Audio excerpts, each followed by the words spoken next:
Kiungulia kikali sana na unakuwa unacheua mara kwa mara, na unavyovicheua ni vitu vichungu sana. Ulimi wako unakuwa unawasha, na wakati mwingine koo lako linakereketa kila wakati.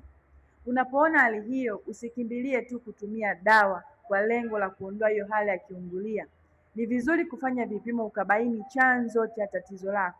Kumekuwa kuna wimbi kubwa sana la watu ambao anapoona hali hiyo, aidha tumbo lake limejaa gesi au anapata hali ya kiungulia kikali sana, anakimbilia kutumia magnesium. Magnesium ya muda mrefu hupelekea kuwa na usugu wa dawa, lakini pia mwili wako unashindwa kabisa kuweza kustahimili hali hiyo, na hivyo inakupelekea kuzalisha changamoto nyingine katika mfumo wako wa mmeng'enyo wa chakula. Nimekuwa nikisisitiza sana, tambua vyakula ambavyo unakula na dawa ambazo unatumia zimeelekezwa na mtaalamu wa afya ambaye anahusika na mfumo mzima wa mmeng'enyo wa chakula. Ikiwa ufahamu jinsi gani utumie vyakula sahihi pamoja na supplement ambazo zitakusaidia wewe kuweza kuondoa hiyo changamoto, unaweza kanitafuta sasa ili niweze kukusaidia kutatua changamoto yako.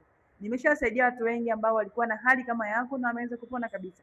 Unaweza kashare hii video kwa mtu mmoja ambaye ulimuona ama ulimsikia anapitia hali hii ili tuweze kumsaidia.